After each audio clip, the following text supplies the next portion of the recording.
Hey everybody, it's Eric Balance coming to you with the Resilient Minds podcast, where I feature beautiful entrepreneurs, thought leaders, and experts in their field, where they help us discover their X factor, their experience of life, only to discover how they were able to accomplish and find out their Y factor, their big why, their purpose in life.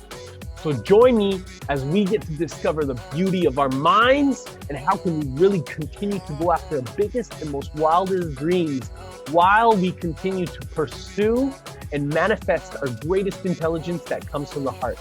Also, if you haven't, go check out the new alignment course that I've created at www.ericbalance.com/alignment, ALIGNMENT. See you on the show. Welcome, everybody, to the Resilient Minds podcast. I have to say, I'm super excited to be here on today's show with you guys, with an amazing individual. Actually, I just found out that also a beautiful alumni of Tony Robbins, a dear brother, from the family. And I'm really excited to spend more time with you today. So we got Simon Curran. He's the Senior Vice President of Rokt. Am I pronouncing that right? Let's just make sure. You're getting that right. Rokt. Amazing. Amazing. Rokt. So I'm really excited, brother, first and foremost, to welcome you to the show. And just a little bit about those of you that haven't heard of Rokt or Simon. I really want to expand on the intention and the expression of this man and the beautiful journey that he's contributed already, but also of what they're doing beautifully at Rokt. So, the Senior Vice President of Leadership and Development, really leading the leadership and development efforts inside of Rokt through his own efforts of really going through change making in his own life, and adding that unique expression of his own essence to really the development of the company's Rokt'stars, right? Which I love. I think it's beautiful. And so, Simon, already a very experienced CEO, entrepreneur, had really a beautiful life-changing event, which I'm excited to dive a little bit deeper in with you, brother. And expanding on this essence of creativity as our really true internal presence, and allowing us to really transform businesses, brands, companies, and communities that surround us. So really having more than 20 years experience already doing creativity, innovation around the world, Simon has extensive experience in strategy, marketing, business transformation, customer experience, and communications with creative storytelling, which I am excited to know more. And his passion of this contagious expression, this contagious culture of high-performing teams and working with next generation leaders to really, bring our youth, our business ventures, our community together to bring a common unity and really collaborating rather than competing. So I'm excited to expand on you, my friend, expand on what the brilliance you're bringing to the table, and just really want to say thank you for your time, bro.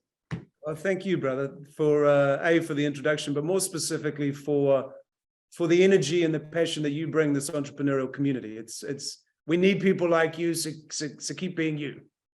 Thank you, bro. It means a lot to me. And I always say, I was having a conversation the other day with a friend, and I remember when I asked Tony, and I was sharing something about how Tony said to me one day, Eric, you're going to create your own legacy. And my friend, she said, greatness sees greatness. And so today I want to say thank you, because we only see what we see inside of ourselves. And I think that that's just a beautiful mirror. So I just want to say, Right on. Brothers already, Okay, there we are.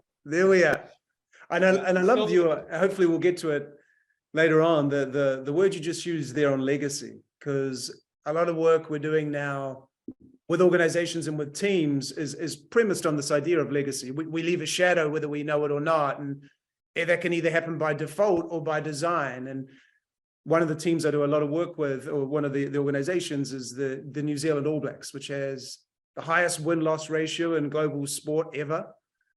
And they have this sort of construct that playing in that team, you only ever just look after the jersey. And your job is to leave the jersey in a better place than that which you picked it up from. So this idea of legacy as it relates to Rokt and some of the storytelling, I'm sure we'll go there. So thanks for going there early. Of course, brother. And starting off with actually, legacy. I know that right now you're in New Zealand. I am. And it's bright and early, and you're like pumping and moving. So it's amazing to see. Tell us about, were you born in New Zealand? Is this where you're originally from? And kind of share with us a little bit about your upbringing, and what kind of drove you into this passionate leadership position. And was there a defining moment, which I know there was, but I'd love to dive a little bit deeper into your story first, just to get a better understanding of kind of where you were and where you're at today. Yeah. So I'm a Kiwi. You may get that in my accent at different times. It's 6 a.m. here, tomorrow in your world, but I can tell you, look forward to it because it's a great place to be. My story gets more interesting. So I grew up surrounded with love, which the abundance of. Only child. It took me to my late 20s to realize that my driving force at that stage was my ego. I wasn't aware of it till that point. But I think I had something that I was trying to prove, and that got me into a number of business ventures. I was surrounded with incredibly talented people, and specifically a very talented business partner. But I had a story in my head that I would do things like spend more time with my family once I'd been successful. But my problem was I keep redefining what success was. And by this stage, I had 3 daughters. And I would miss ballet recitals and I would miss school prize givings. But in my head, that was okay because I was trying to build something. And once it was built, then I would be the dad that I wanted to be. Yeah. And the period where I got to spend the most amount of time with my children was in our Christmas holidays. So in New Zealand, our summer is in late December, in January, February. So we always holiday in the same place together. And that's a very remote beach location. On this particular day, the 8th of January, 8 years ago, was the moment that our lives changed. We were in a very remote bay. There would have been 20 people on the beach. I got my 3 daughters on board with my wife on a boat. And our eldest daughters jumped off the boat, swam to shore. Our baby is in my wife's arms with her father at the front of the boat. And I'm taking pictures of our middle daughter as she walks down the back of a boat ladder. But she slipped and she fell into the water with a life jacket on, but she was submerged. And by the time she came up, I dived in the water, threw her onto the boat, thinking I'd lost my hat. I was going to be in trouble for overreacting. But when we rolled her over, her face was blue. She'd had a cardiac arrest the moment she hit the water. And in that minute, everything stopped. We worked out the only way to save our daughter was to do CPR, and we didn't know how to do CPR. So we're screaming for doctors, and on this beach, this particular day, was an emergency trained nurse who swam 45 meters and did 45 minutes of CPR on our daughter. Fortunately, in the local area, someone could hear the commotion, and they swam a defibrillator out to our boat. So with 20 people around, it so happens that one's an emergency trained nurse, one has a defibrillator, as you do, and they restarted her heart. But when they stopped doing CPR, her heart would stop. So she was flown to a local hospital, which was then flown to our national hospital, and she spent 6 weeks in and off life support throughout that period. And what's interesting about that moment is nothing else matters. You cocoon yourself away. The last thing you're worried about is what does a client think about the last presentation, or how well did we trade yesterday?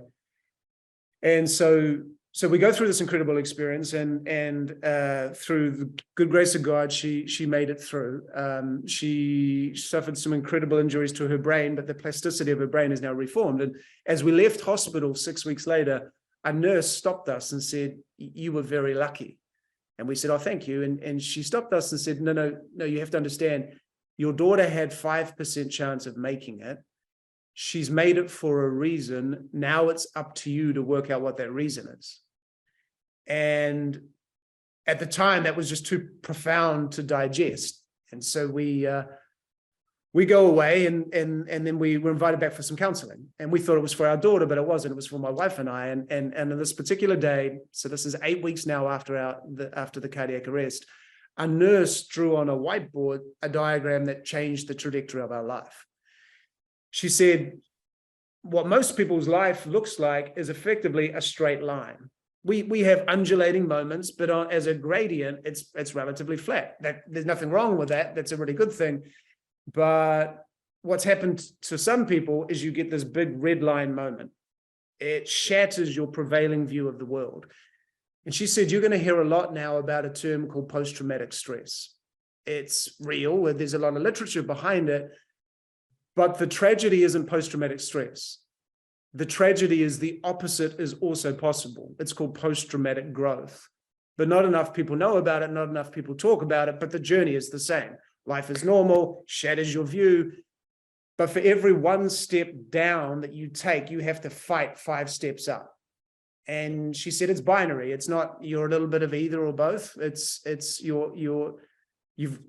You have to make a decision. And she said the problem for your daughter now is that you think you're the victim.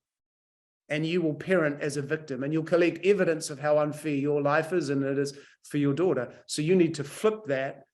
And she said to go home and be curious about something. You've got to change the goggles or the lens by which you see the word. And she said the one word difference in that journey is curiosity. So a long way to answer a simple question.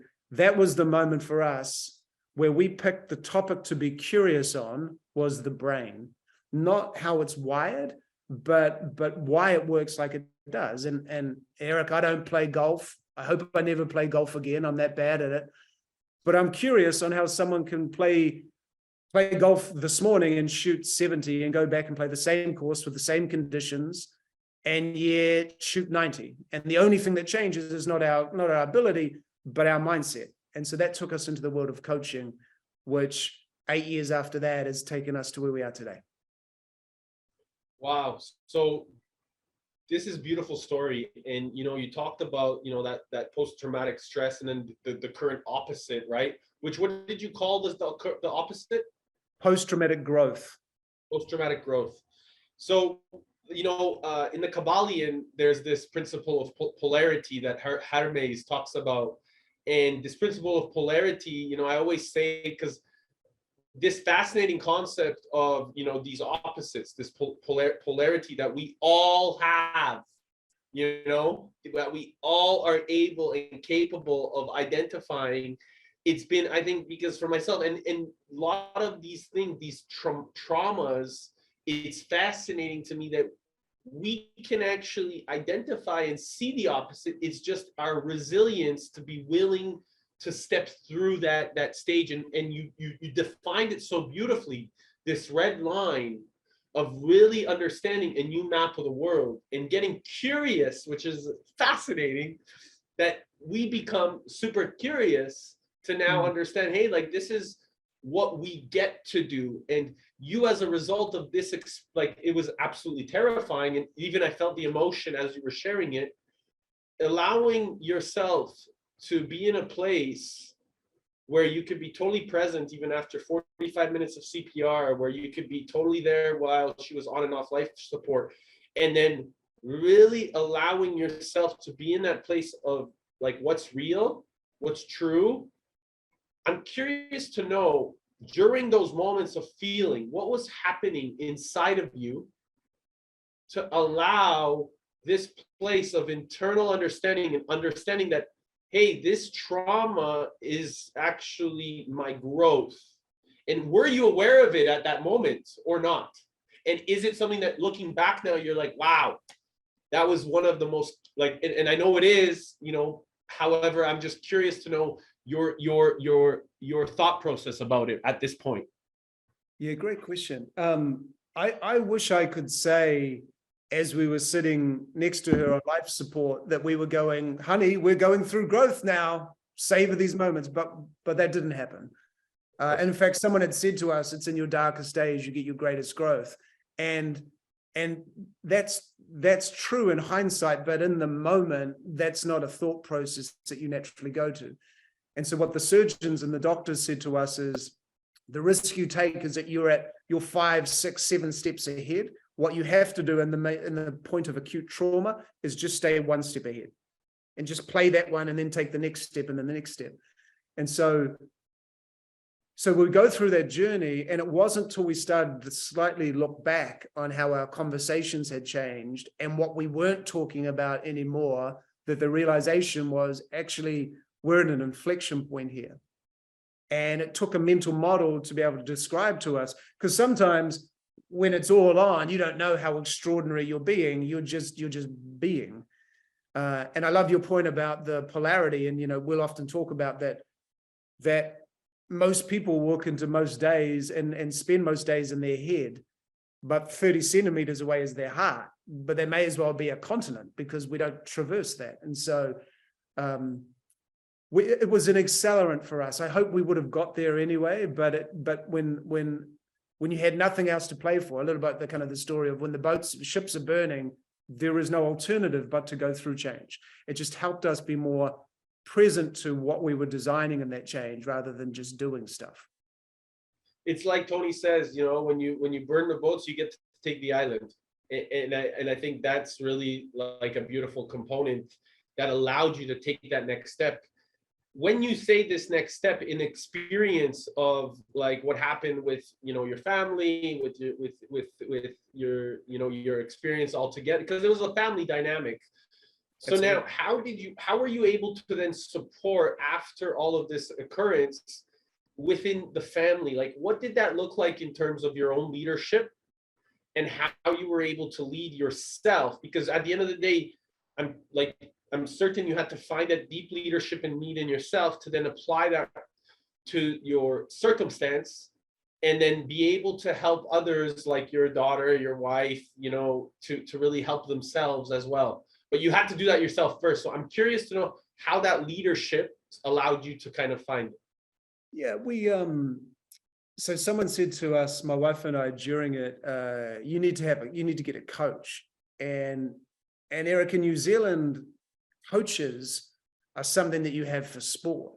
They're not something that you have for off the field as such. Well, not as a rule. So what actually happened is we go through this amazing period where we're in this bubble, and our daughter recovers and things get back to normal. But what actually happened to me is, as things started getting back to normal, I went back to normal. My muscle memory took me back to, okay, she's fine, the family looking good, right, I'll plow myself back into work. And at the time, I didn't quite appreciate this. And we'd taken a group of kids in New Zealand from low decile schools. We took them out to Silicon Valley. We fundraised, we took them out so they could meet, some of the amazing environments, Google, Facebook, yada, yada. And we were standing at the 400-meter track at Stanford, introducing these kids that had never flown before to some amazing Kiwi scholars that are at Stanford. And it was like the clouds parted. And it was like a hit to the head of, how many times do you need to go through trauma to get this? You need to change. And so that then became the second moment for us, which is, how do you help people go through change without requiring trauma? Because we can intend to do all sorts of things, but it's not till we commit to doing it, and we recognize there is no more boat. It's finished. That was the real crystallization of what we need to do next. And so it was working with a coach. And what I found fascinating was the coach became my unreasonable friend. That the friendship thing was, there was rapport, but the unreasonableness, a guy by the name of Ben Anderson, the unreasonableness was, I'm not going to get stuck in your story. I'm not serving you if I'm stuck in it's busy and you're still struggling. Like, get up and let's get going. And and what I've subsequently learned from one of the elite sports teams we did a lot of work with is this idea of momentum. And the way we refer to it is win a second moment, and when you win 3 moments, you have momentum. So back to the surgeon's advice, one step in front of you. How can I design something today to feel like I'm in progress? And all of a sudden, we found that we were in progress as a family, as a unit. It profoundly rewired the way that we worked as a unit, but also profoundly redefined what for us individually was important. And so to carry that on with my coach, so he was based in Silicon Valley, I was based in Auckland. We both became fascinated by a simple question, as a leadership question, actually. And that question was, what's the difference between a team of champions versus a championship team? Because as a PowerPoint slide would say, it's just the order of words, but Eric, as you know, these things are worlds apart. And so that started the next journey, the next chapter, which was, well, we need to find that answer out. And so we started where we thought we would find the answer, which was the boardrooms of some of the most progressive companies on the planet. And that took us to the usual suspects, predominantly in the US, predominantly in technology. And what we thought would happen is we would talk to them each and they would say, look, we're really good at this, but you should chat to that company about this. But they didn't talk about each other once. Frankly, for them, there was a more interesting reference point, and where they kept sending us was actually back to surgical teams. And we said, why a surgical team for high performance? And they said, well, when you think about it, child's in an operating theater, you open that child's chest up, she starts bleeding out. In that moment, that's the definition of a high-performing team. Because everyone knows their role, everyone knows the goal, everyone knows the rules by which they play that role, and it comes together and a life is saved. So okay, so we picked the part of the body we thought would be hardest to operate on, which was the brain, and we went to who we thought would be the leaders in that space, which was the Stanford neurosurgical team. And we happened to have a great relationship with one of the lead surgeons out there, and through a discussion with them, we started talking about high-performing teams, and they pointed us to a different environment. They said you should study Formula One pit lanes. And you might know there's actually a children's hospital in London that redesigned its accident and emergency experience based on a Formula One pit lane. So we go and spend some time around Formula One, and they were incredible, but they also said, you should study who we study. Who's that? Symphony orchestras. Okay. Why a symphony orchestra? And their point was, well, how is it that a conductor who doesn't speak, nor does he or she play an instrument, but just with a look, they can get the best out of a cellist just in time for a violinist, because here comes the double bass. So we spent time with a symphony orchestra, and they said, look, we're really good, but you should study who we study. And we're thinking, this is going to go forever. Who's that?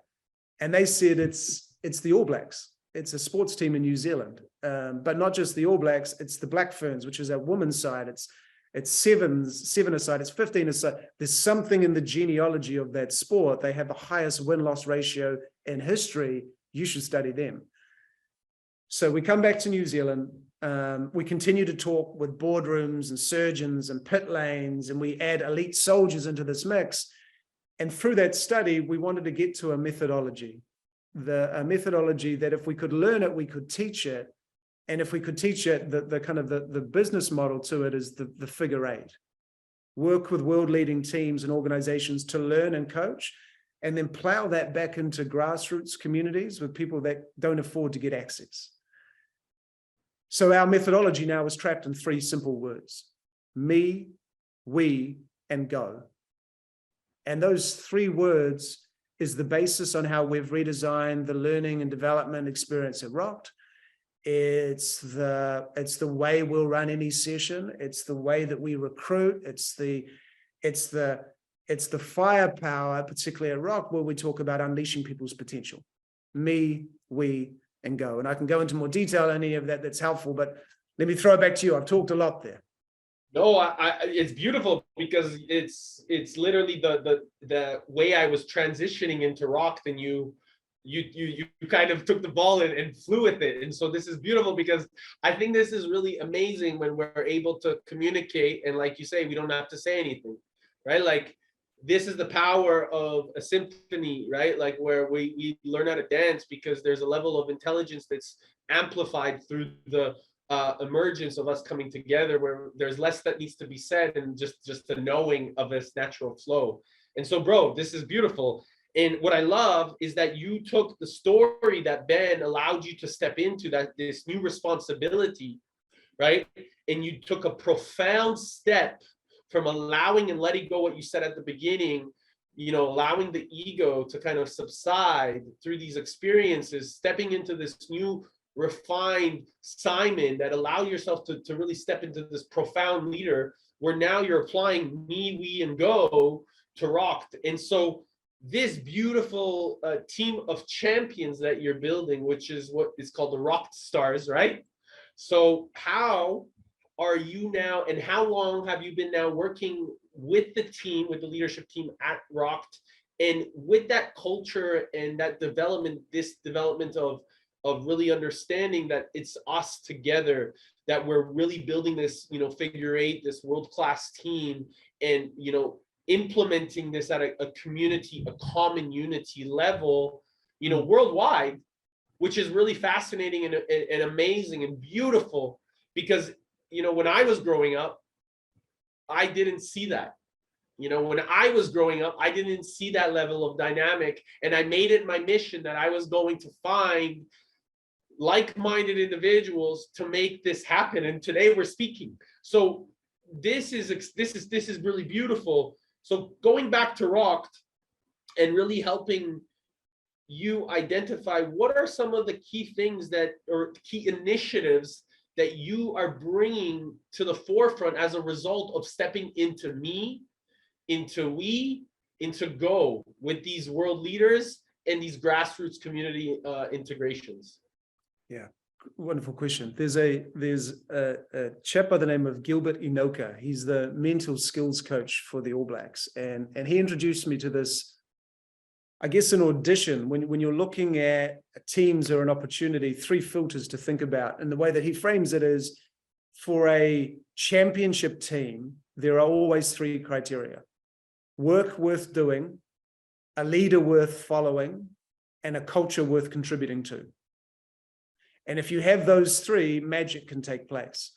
So I was first introduced to the founder of Rokt, Bruce Buchanan, and head of people, Sarah Wilson.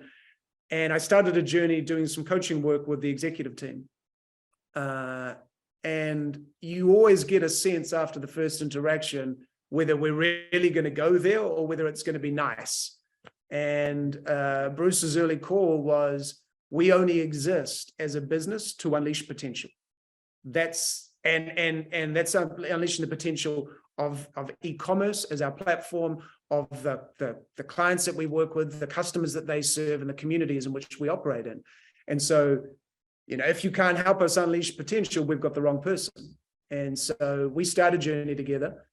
From working with the executive team, then I started working with some of the senior leaders. And one of the things that fascinated me about Rokt is, again, to this point on, you can intend to do a whole lot of things, but for us, deeds is more important than words.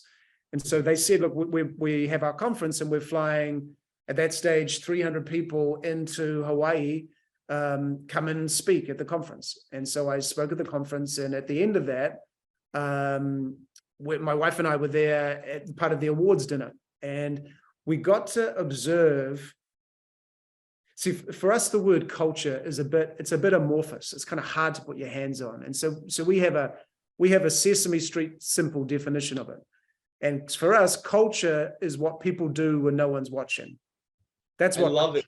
I love it. Beautiful. When the board are in or the funders are there, everyone's tucked in and polite. That's not culture. That's just a stage show. But culture is at an award show when, you know, you're halfway through the evening and shirts are starting to get a little bit untucked. And it's in those moments that you can see the connection and the rapport and the trust and the vulnerability.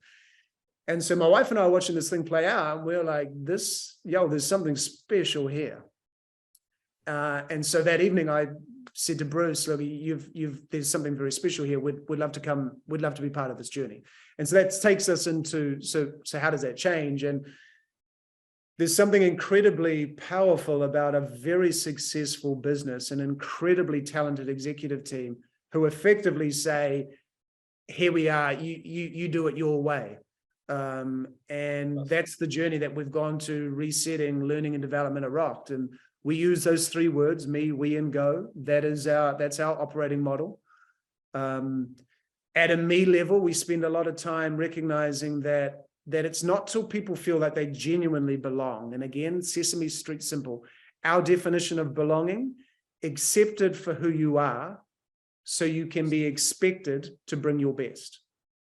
Now, if you have one without the other, that whole equation doesn't work, and there's no high performance if you've only had one.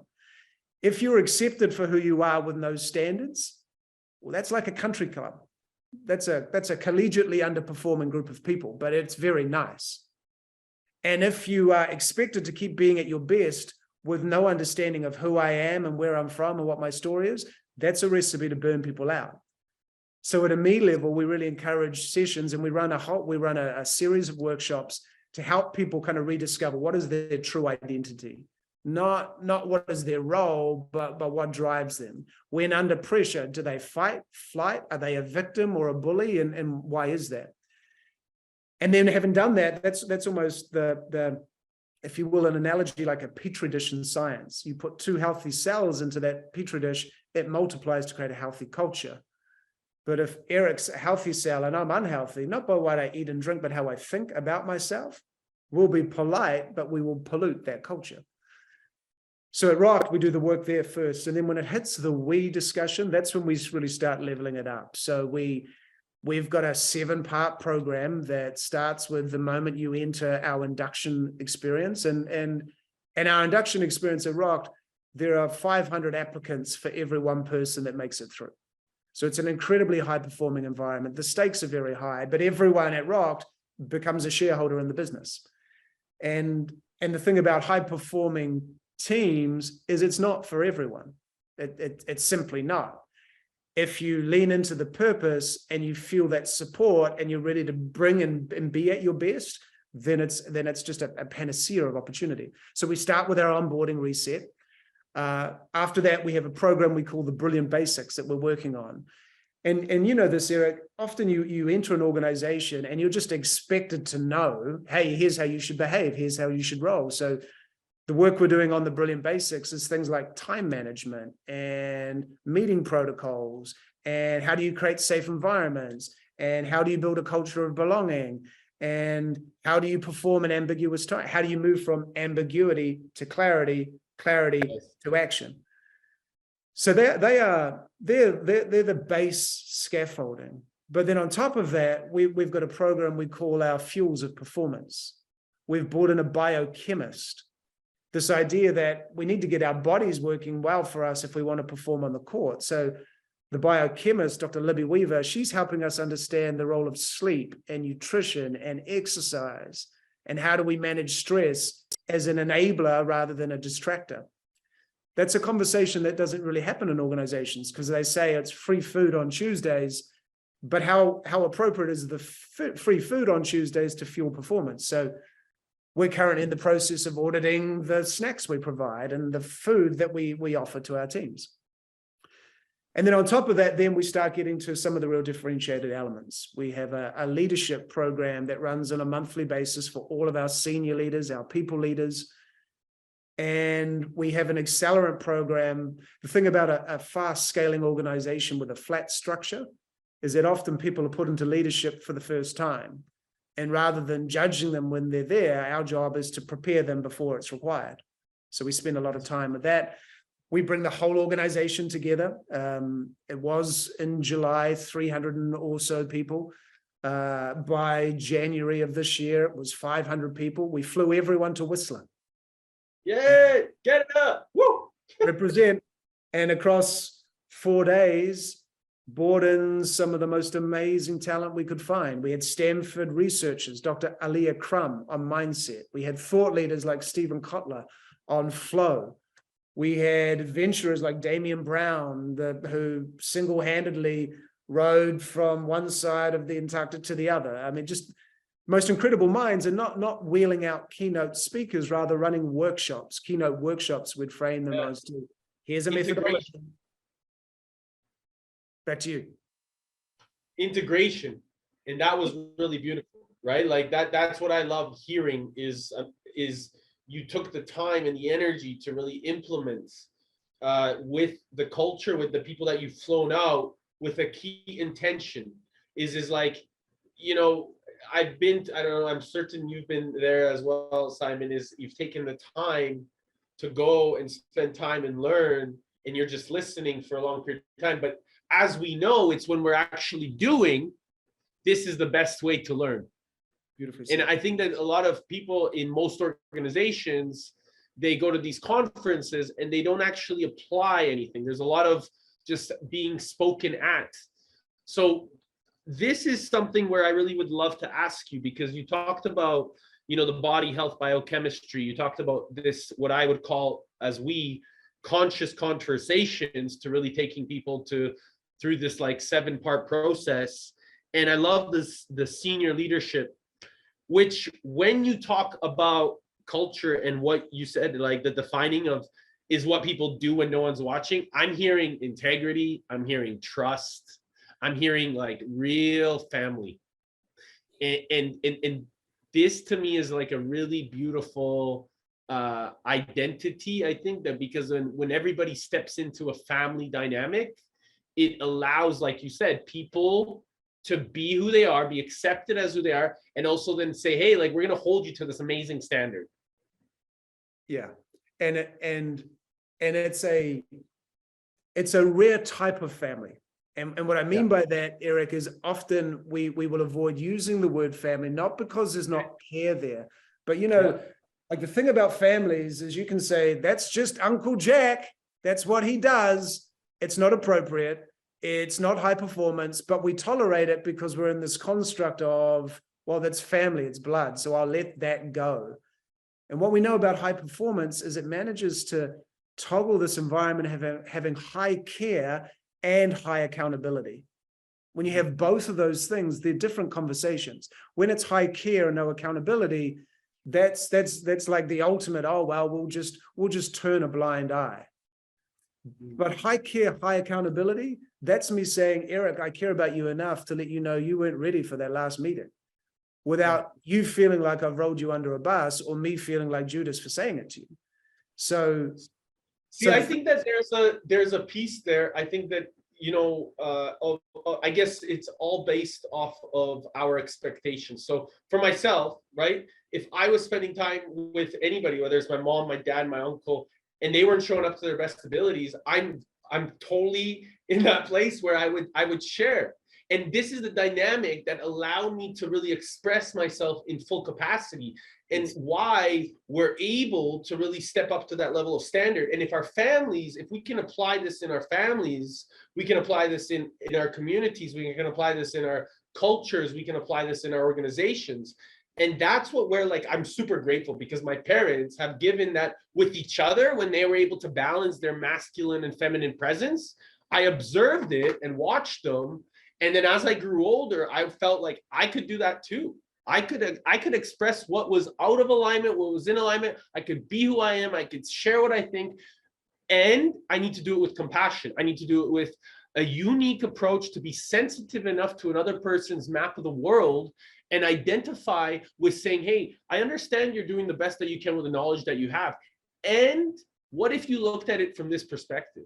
What if you stepped into this new identity, this new role, this new responsibility, so that you could actually expand your heart, you know, open your mind, and really tap into that manifestation of both of them within your belly, and really have that center, so that coherence, that cohesion, that illumination is really in your hara, in your center stage, where you're walking with that certainty.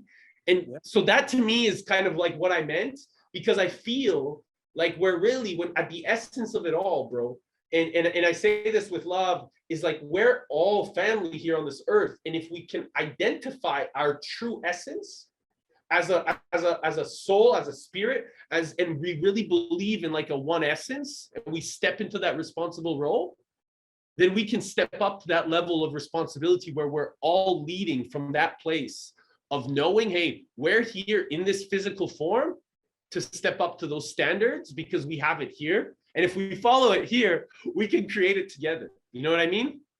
I really do. And thank you for going there. And the risk when I say it's not about family, it's about high-performing teams, is it could sound like it's cold or it's callous. It's not at all intended to be there. In fact, it's many of the things that you just talked to.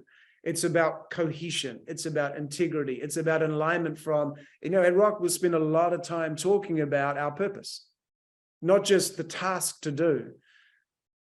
In order to unleash potential of the organizations that we support and the communities we're in, we must unleash the potential of everyone that works for us. We call them Rokt'stars. In order to unleash the potential of every Rokstar, we've got to take them on a journey that says, how can we help you level up? But to level up where they're at, they've got to know their starting point and they've got to know where they're heading to. So the conference that I talked about that we ran in Whistler in this year, the theme for that was about your best year yet. What would it take for 500 incredibly high-performing individuals to have their best year yet? Asterisk, definition is 20% better than any year you've had personally and professionally at the same time. No trade-off. Because the algorithm in most of our minds is, I can have a great year at work, but that's going to mean I'm going to suffer personally. Or I really looked after myself, but my job suffered. Why does that need to be true? And so the moment you watch a group of people going, why does that need to be true? Well, I'm a different person at work than I am at home. Why is that the case? So as much as those words that you talked about earlier, like trust and like respect and like vulnerability and alignment and integrity, there's also for us conquering new frontiers, like having the courage to pick the ball up and run with it. And too often we find that people are in organizations with the handbrakes on. They get 3/4 of the way through their career, and in a workshop or some intervention, they get reintroduced to their real self. So, like, I'll give you another example. At Rokt, very, very, very, very capable individuals, hungry for learning. Every individual gets given what we call a level up allowance. It's a large amount of money just for them to help them with their personal development. But what we were finding is only 20% of that budget was getting spent on any year. And that's not uncommon for organizations.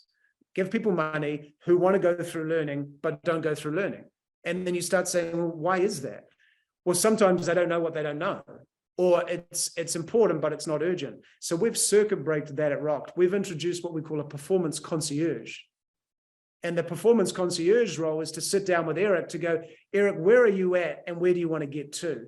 Because if I can understand that journey, I can then help you spend your level up budget to accelerate that journey.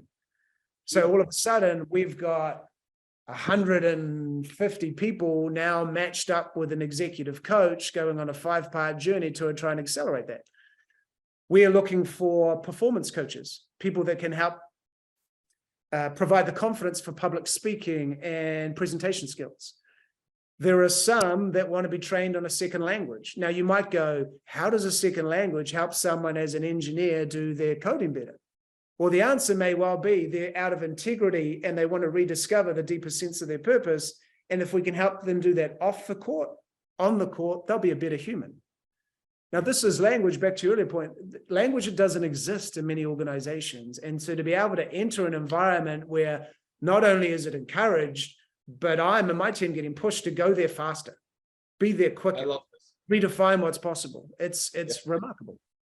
It's absolutely remarkable. And this is, it's music, bro. Like it's really beautiful music, and it's profound, it's needed, it's necessary. And I would love to know if there's ways that you guys are thinking or maybe already doing of applying this type of strategy inside of other organizations, so that people are then recognizing, say, hey, like, this is what we've done here. We have a proven system. It's been super successful. Look at what we're creating. And I love it. I just love it. And so it excites me because it's so important for people to know that that this exists, that this is available, that this is happening, because a lot of people think that, it needs to be that old corporate culture where we aren't regenerative, we aren't looking after that's not the case. It's happening, like amazing individuals like yourself and Bruce are really heading these types of things.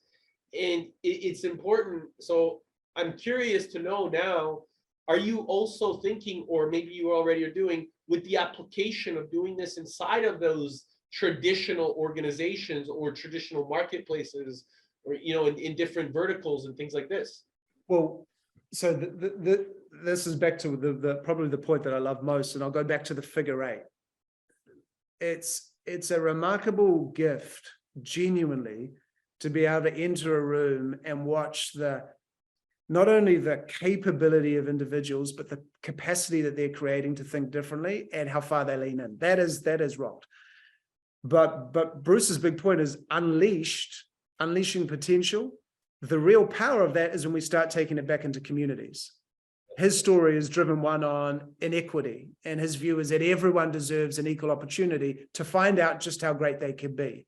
And why is that just reserved for people that have the family ties that can get them there, or someone that knows someone to be introduced to it? Like, what if we democratize that?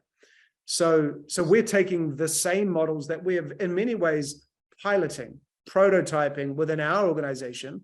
And what we then want to do is take that back into communities. So we work with Teach for Australia. We work with Teach for America. How do we help unlock that potential in those that are working directly with youth? How do we take it to youth?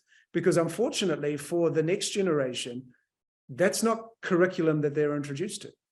Yeah. Parents haven't been introduced to it. Teachers, frankly, are doing everything else. So how do they get capacity to do it? And it takes circuit breakers like the executive team at Rokt and others that I've got the great fortune to work with alongside All Blacks High Performance Labs, more locally back in my part of the world, Bastien Shine. It takes these businesses to circuit break the story of the convention of a category. And one of the established rituals that we have at Rokt and we have with other teams that I'm working with is we call it connect before you correct. So if you walk into one of our meetings before it starts, we'll take the first handful of minutes to connect the room up. Why is that? Because everyone's walked in their head and they're stuck in their agenda, and then they'll leave late for the next meeting, not quite sure, did they need to be at that prior meeting? So connect before we correct might be a round of gratitude.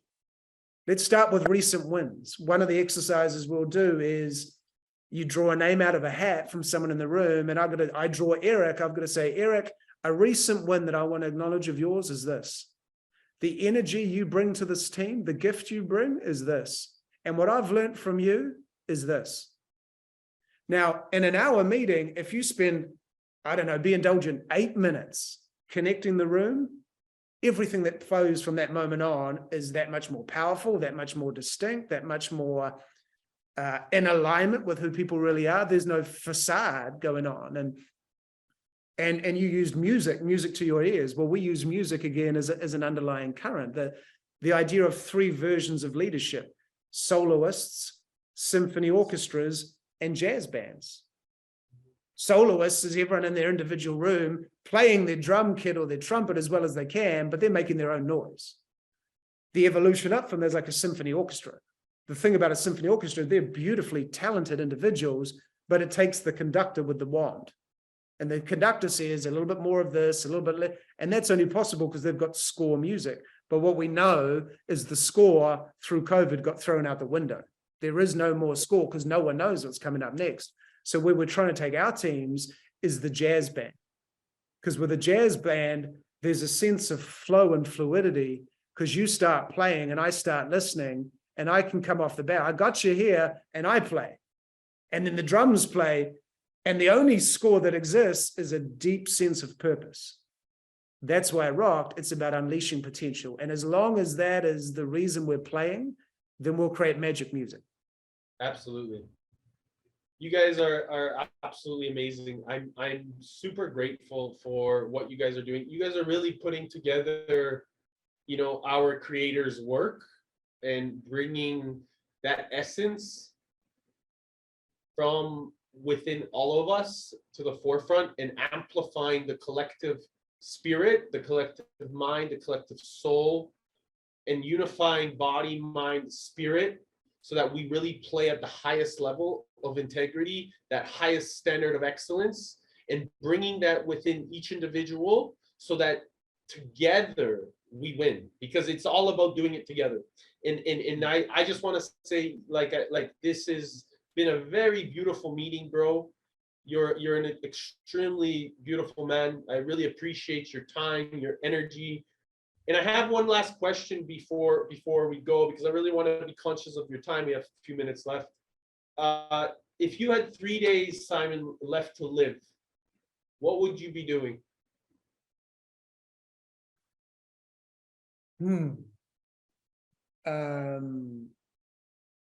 I would be spending them with the people I love most, thanking them for allowing me to be the person I am, and then encouraging them to be the person that they should be once I'm gone. And back to the beginning, we talked about legacy, and I think we judge not by what we've done, but what we leave. And so that would be my moment to make sure that they're left in exactly the right place. And it's a beautiful question to finish. I thank you for asking that. Thank you, brother. And, if anybody wants to know more about Rokt, go to rokt.com.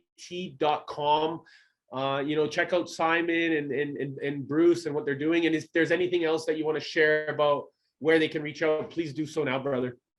Let's do it in the show notes, but rokt.com, that's exactly the place to be. It's a journey. We're looking for the right talent to join us with us. Big love, brother. I really appreciate you. Take care. Thank you, everyone.